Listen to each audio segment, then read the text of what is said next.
Assalamualaikum warahmatullahi wabarakatuh.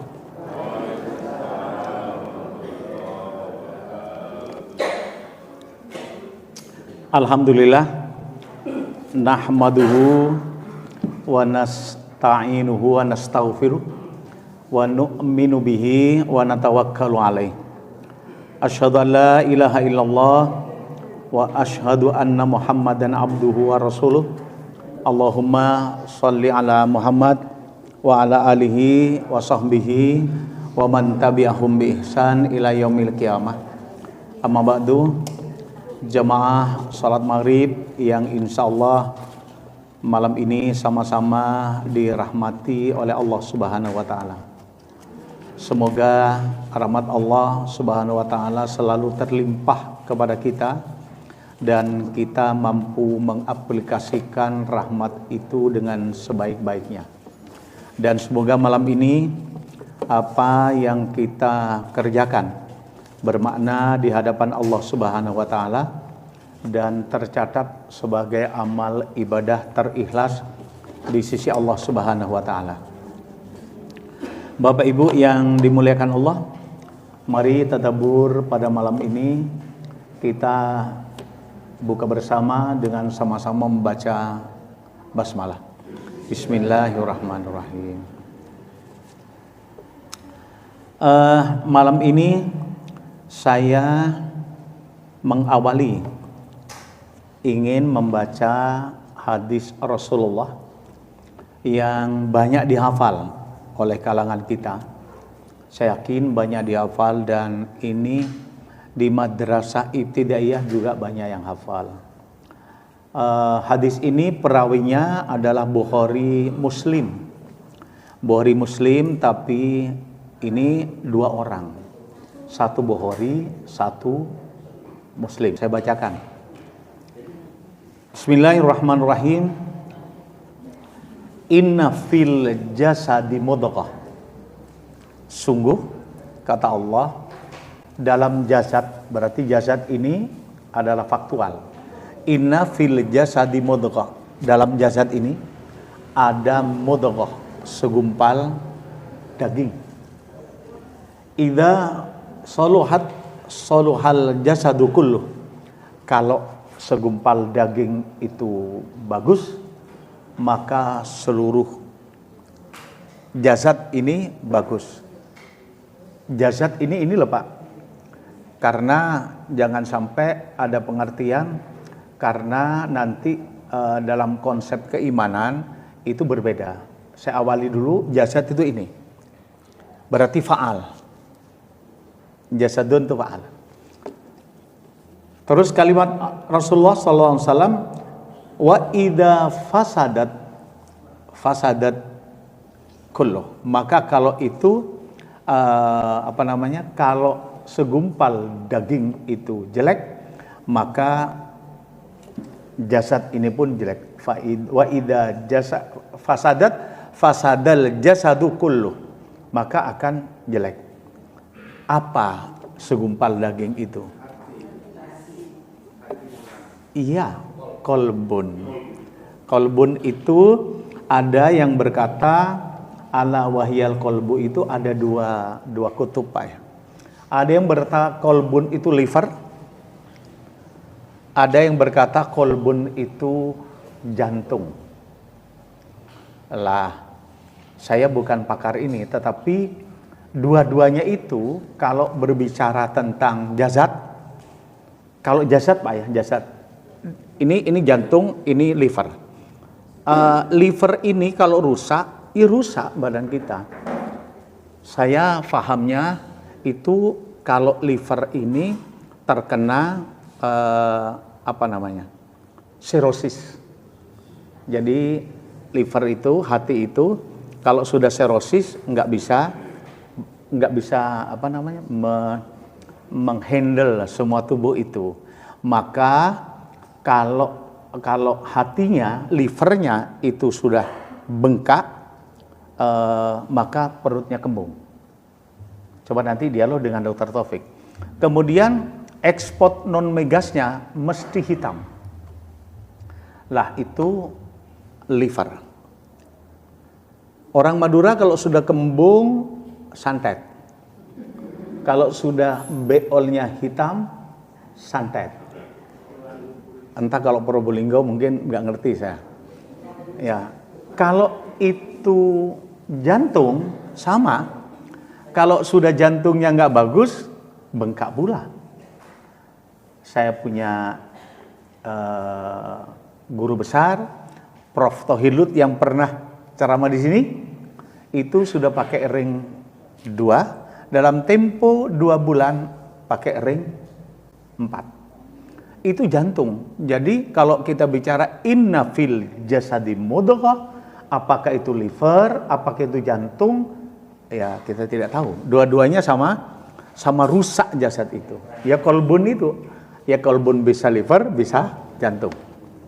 Lah, kalaulah berangkat dari hadis ini, maka tentu yang untuk menjadi menjadi imam jasad ini, kalau bahasa saya, imam jasad ini, maka bisa liver, bisa jantung itu. Kalau kita berbicara tentang konsep keimanan, iman itu adalah wilayah gaib, maka tentunya banyak condong kepada jantung. Tetapi orang-orang suf, orang-orang mistisisme itu liver. Kita bicara itu tentu perlu penelitian. Lah, maka kalaulah imam itu adalah komponen mudghah itu, maka besok kalau kita munasabahkan dengan ayat, yaitu tentang potensi 2 itu dalam Asyam itu, fa'alhamaha fujuraha wa taqwaha. Maka liver atau jantung itu mesti akan berbicara tentang masalah takwa. Takwa ini sudah kita ngelontok ya, mulai dari iman sampai takwa sudah ngelontok kita. Lah, tentu orang untuk beriman yang tahu adalah kita, Allah, dan orang-orang yang lain taunya ketika kita beramal soleh. Orang yang tidak beriman tentu tidak beramal soleh. Amal solehnya itu amal salah, hanya ingin dapat aleman orang. Contoh. Ketika besok kemarin pada saat pemilihan presiden, kita kan udah dapat jatah. Ada yang 100.000, ada yang 50.000. Itu mudghah itu yang mana? Fujur apa takwa? Saya tanya, fujur apa takwa? Fujur. Karena kalimat Rasulullah itu adalah sogok, pemberi sogok, dan penerima sogok dilaknat oleh Allah. Berarti kalau kita nerima, dilaknat enggak? Dilaknat oleh Allah. Ar-Rosi wal Murtasi.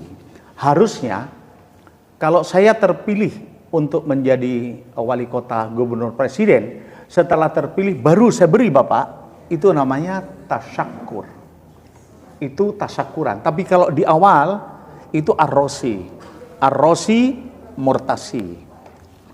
Tinggal Bapak berapa kali nerima, terus bagaimana besok di hadapan Allah Subhanahu wa Ta'ala. Kan begitu aja. Lah, saya tidak ingin berbicara takwa karena sudah hebat-hebat bicara takwa itu ya. Yang saya bicarakan adalah fujur sekarang. Kita berbicara fujur. Apakah ada di antara kita mulai kecil yang tidak pernah berbuat fujur? Ada enggak kira-kira? Sampai usia sekarang? Insya Allah banyak ya. Saya berulang kali, bukan saya pengakuan dosa, tetapi hanya iktibar bagi kita untuk bermuhasabah agar tidak terulang kembali.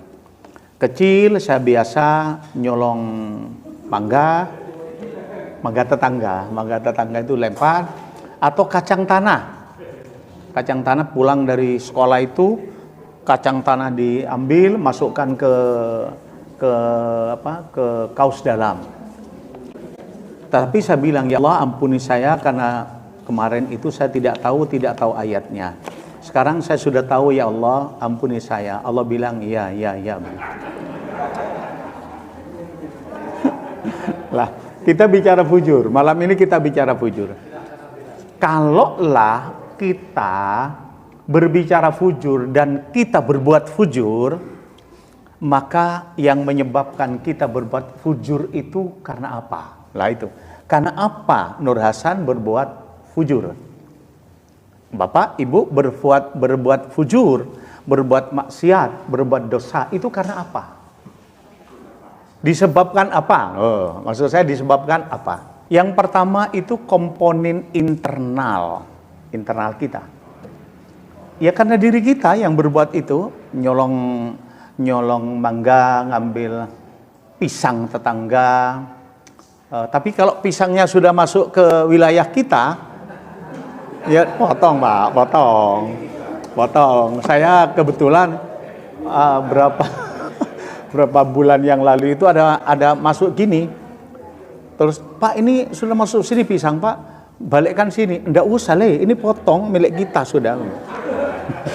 1 ton dun Pak, besar Pak. Itu menurut saya internal kita. Internal kita berbuat fujur. Itu yang pertama. Yang kedua, karena pergaulan kita, eksternal. Karena pergaulan. Kadangkala adik-adik kita atau yang sudah usia sekitar 30 tahun apa 40 tahun ke bawah, itu kalau pergaulannya sering dugem. Dunia apa gem. Dugem itu dunia apa Pak? Dunia gemerlap. Berarti masjid ya? Ini kan gemerlap. Ya cuman mindsetnya ke dunia jelek ya. Lah itu karena pergaulan. Judi karena pergaulan. Judi kan itu pergaulan. Tidak mungkin toh orang yang biasa judi kemudian ngajak takmir masjid Al-Hikmah, kan tidak mungkin. Itu karena pergaulan. Yang ketiga karena godaan setan. Itu orang berbuat fujur tentunya. Kenapa? Allah mengatakan begini. Kalau internal kita, Allah mengatakan begini. Afara'aita manittakhadha ilahahu hawa. Kemudian Allah mengatakan wa adallahullahu ala ilmin. Tidakkah kamu lihat matamu, gitu kasarnya. Tidakkah kamu lihat matamu? Afara'aita, melihat dengan mata kepala itu. Kenapa yang dilihat? Bahwa kamu telah menjadikan hawa nafsumu itu sebagai sesembahan. Kalau dalam teks Kementerian Agama itu, kamu jadikan Tuhan. Yang mana Allah tahu bahwa kamu telah berbuat dhalah, sesat. Dibiarkan itu oleh Allah. Karena kita telah menjadikan hawa kita menjadi sesembahan kita.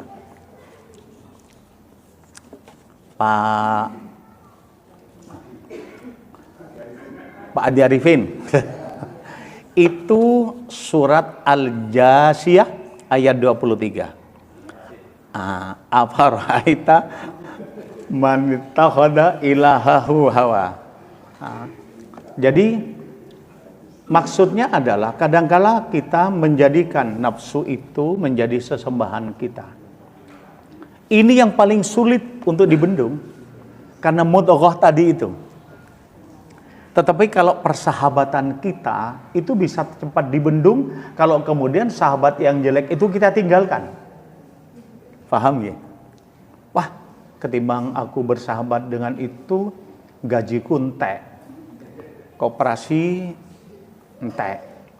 Wes, gabung aja lah dengan Al-Hikmah. Itu bisa cepat. Tetapi kalau tadi itu sulit, internal itu sulit. Kenapa?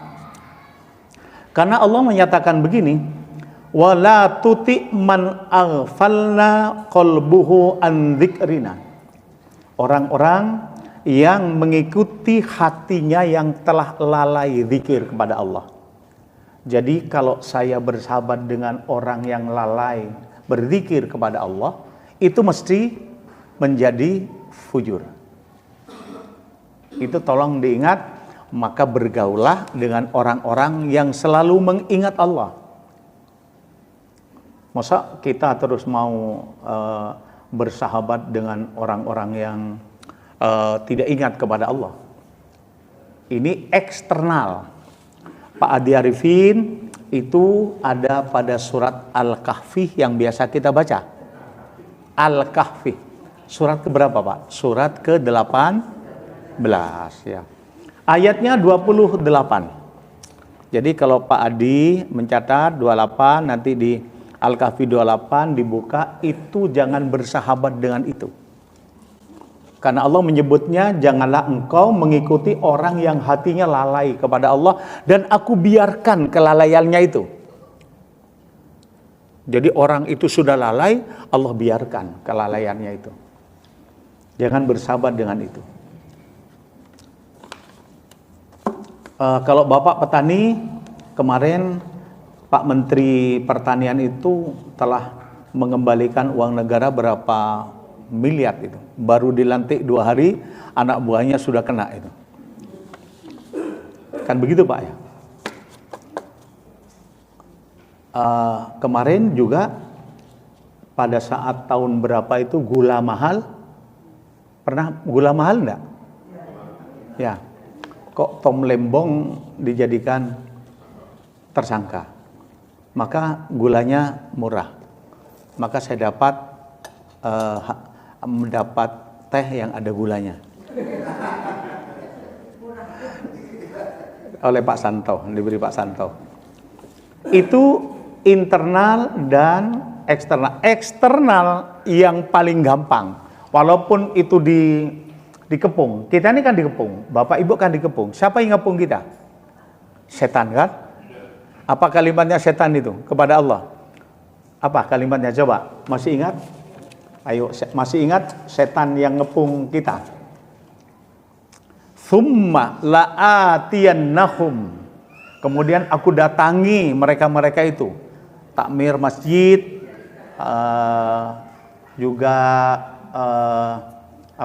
jamaah masjid akan aku datangi. Tsumma la'atiyannahum. Dari mana katanya setan itu?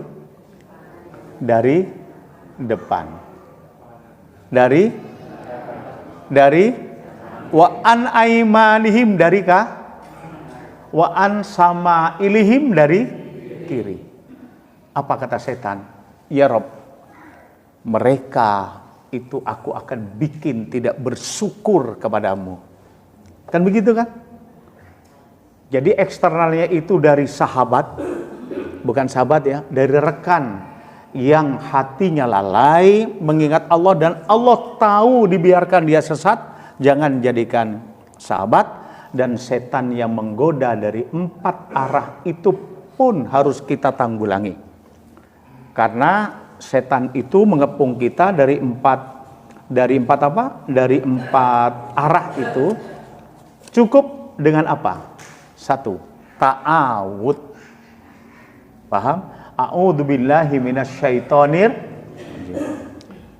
Selama teman-teman adzan, Allahu Akbar, setan itu lari terkentut-kentut sambil menutup telinganya agar tidak dengar kalimat-kalimat adzan. Tapi setelah adzan selesai, kentutnya hilang, ininya dilepas. Balik mana kan gitu toh. Lah. Kemudian agar tidak digoda, kita waktu masuk toilet, piscur, kita harus membaca a'udzubillah, bismillah. Apa kalau masuk toilet? Coba masuk toilet. Doanya apa? A'udzubillahi. Kalau masuk aja gampangnya Pak ya. Coba. Mana yang masuk kamar mandi? Kalau melangkah sana kan langsung mulut enak ya. Gimana? Allahumma inni a'udzubika minal khubuthi wal khaba'ith. Angin ditata mulut kalau. Aku berlindung kepadamu ya Allah dari godaan setan laki-laki dan setan perempuan. Setan itu ada juga perempuan, Bu. Gitu. Maka kalau yang masuk itu laki-laki, maka di dalam setan perempuan. Tidak mungkin setan laki-laki, kan begitu. Kalau ibu yang masuk, setannya laki-laki. Pernah ketemu ibu dengan setan laki-laki? Lah, itu bisa kita tanggulangi. Ketika kita, Bapak Ibu ada di camp ini, masjid ini, kemudian ibu masuk rumah, buka pintu. Apa yang disampaikan pertama kali? Assalamualaikum warahmatullahi wabarakatuh. Masya Allah, la haula wa la quwata illa billah. Kalau itu ada penghuninya. Kalau tidak ada penghuninya? Kalau tidak ada penghuninya, mau bilang apa, Bapak? Hah? Assalamualaikum ayyuhan nabi wa rahmatullahi wa barakatuh. Tutup pintunya, baca kalimat Qul huwallahu ahad, dan setiap rumah dikunci, setan tidak bisa masuk. Yang bilang apa? Siapa? Setan, nggak bisa masuk. Maka kalau punya rumah, kunci pintunya, jangan dibuka. Apalagi bapak dengan ibu ada di kamar, tidak dikunci, wah bahaya. Itu eksternal. Tsumma la'atiyannahum itu. Lah, kemudian kalau kita sudah tahu bahwa fujur itu disebabkan 3 itu. Karena hawa nafsu kita, karena teman yang sudah lalai kepada Allah dan dibiarkan oleh Allah sesat, dan yang ketiga adalah godaan setan. Kalau saya katakan itu vaksin, kok vaksin? Itu apa namanya? Kalau masuk ke tubuh itu apa? Virus ya, virus. Kemudian untuk menanggulangi virus itu pakai apa? Vaksin. Kalau itu apa katanya? Kalau itu harus antibiotik kan gitu ya? Itu ketahanan tubuh dan sebagainya. Maka vaksinnya apa? Kalau 3 hal itu, vaksinnya apa? Untuk tidak masuk 3 itu. Apa coba?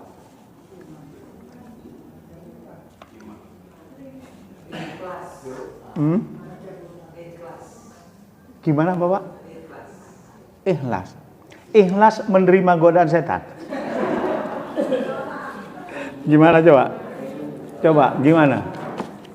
Yang pertama, apa yang harus kita kerjakan? Oh, ini jangan-jangan hawa nafsu saya nggak karuan. Oh, jangan-jangan temanku yang kemarin itu menggoda untuk saya berbuat fujur.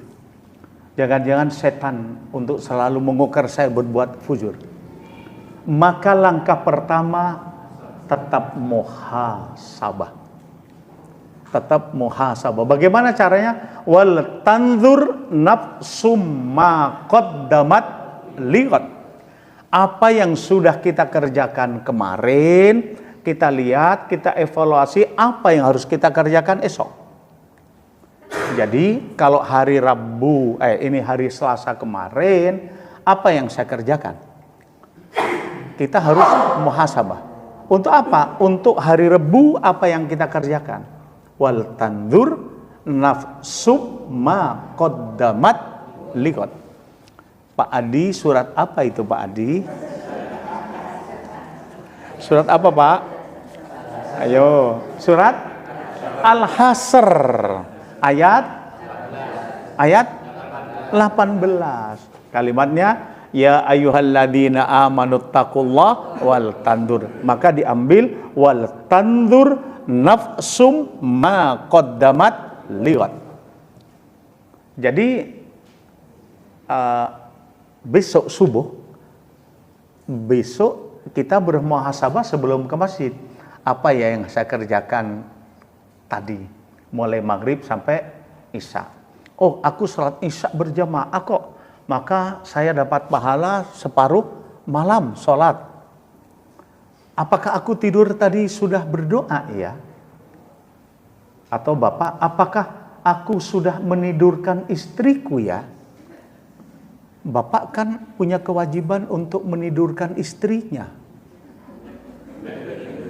Loh, kewajiban loh itu. Rasul mesti menidurkan loh itu. Loh, ya apa? Jangan cuman biarkan moro-moro istrinya tidur sendiri karena sudah tua. Saya begini, bapak-bapak jamaah kita ini, apa di kamarnya bapak? Ini yang sepuh ya, sepuh. Apakah di kamar bapak ada foto besar milik istri bapak yang masih perawan dulu? Saya tanya, ada enggak? Kalau tidak ada, berarti cintanya enggak bener itu. Enggak bener. Kenapa? Kalau kita tidur, istri tidur, maka ketika saya tidak bisa tidur, saya lihat foto istri saya yang masih muda dulu, cantiknya, bibirnya, matanya, hidungnya. Terus lihat waktu tidur sekarang. Dikala dia sudah berumur 70 tahun, saya lihat. Nih, terus kalau dulu bibirnya merekah gini Pak, kayak seperti jeruk itu, merekah, merah, tidurnya bagus. Sekarang tidurnya gini Pak. Lah, terus saya mesti begini, ya Allah ya Rob, ampuni ya Allah dosa-dosa saya ya Rob, ampuni. Selalu saya ciumi, saya kekepi. Terus kalau bangun, apa Bi? Enggak Mi, kamu kok cantik itu sama ya? Ya, karena betul itu, betul. Itu pelajaran saya dapat pelajaran dari kepala kantor saya.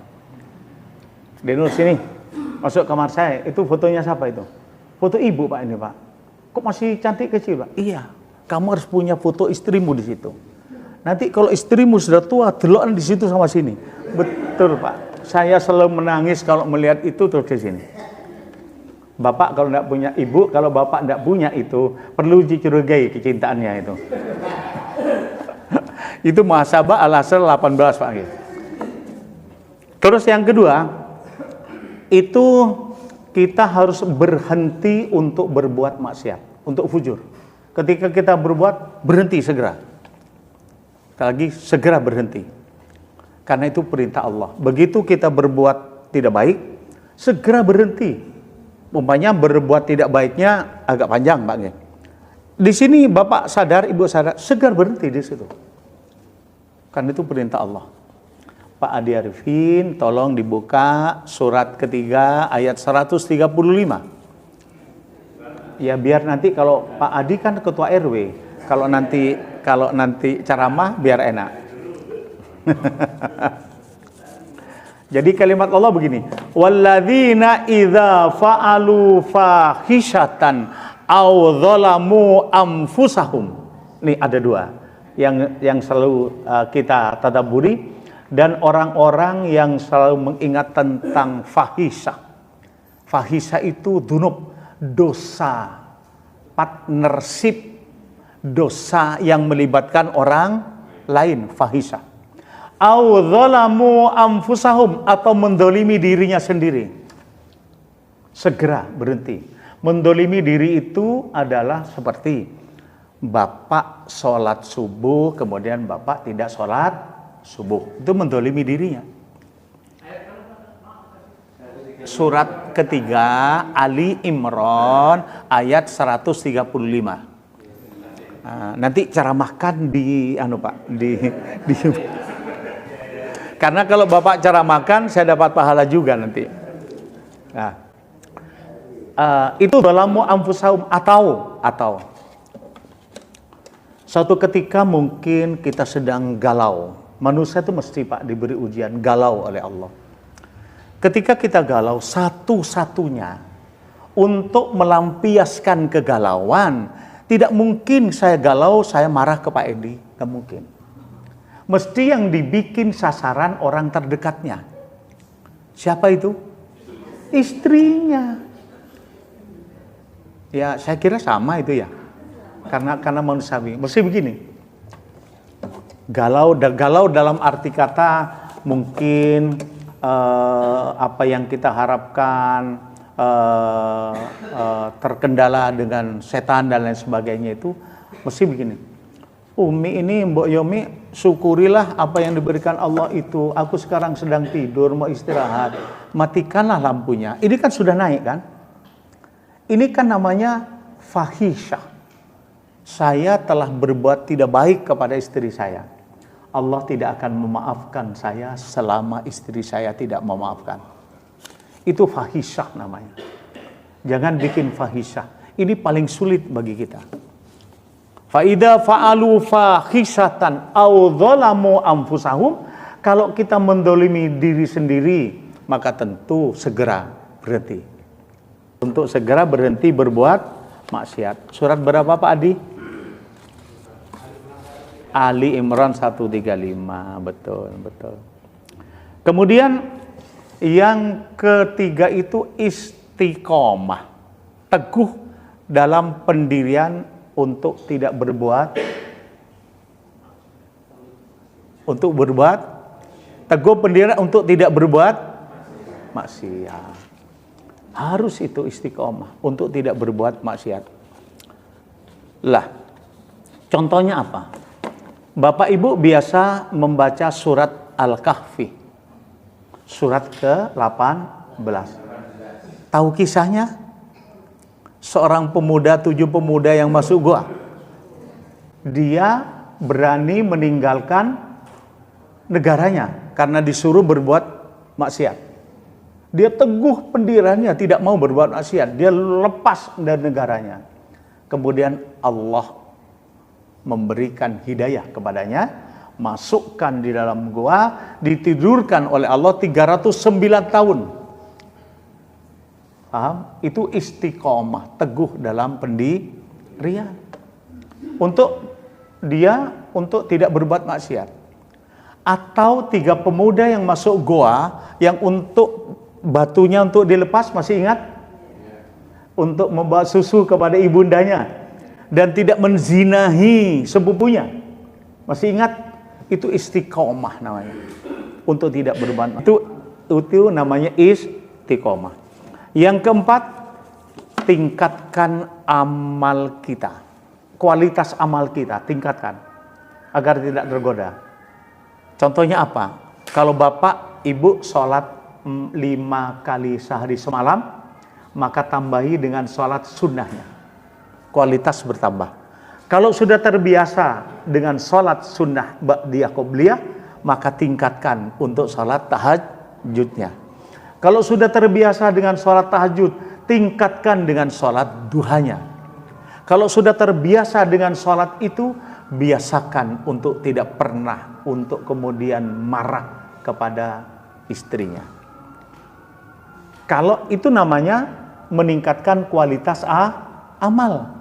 Kalau sudah terbiasa memberikan uang ke istrinya 2 juta, tambahi menjadi 3 juta. Tingkatkan kualitas. Ayat apa itu, Pak? Ayatnya? Ayo. Tabarakalladzi biyadihil mulku wa huwa ala kulli syai'in qadir. Alladzi khalaqal mauta wal hayata liyabluwakum ayyukum ahsanu amala. Jadi amalnya harus diahsankan. Jangan hanya hasan, harus diahsankan, lebih berkualitas.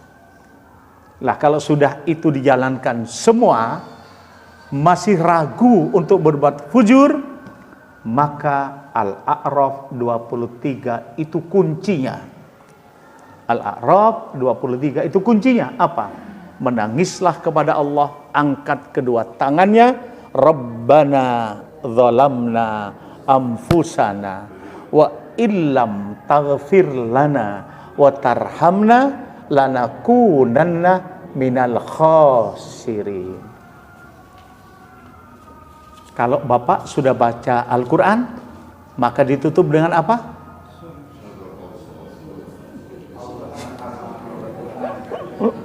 Masa sadaqallah? Ayat Allah itu Pak mesti sadaqallahul adzim.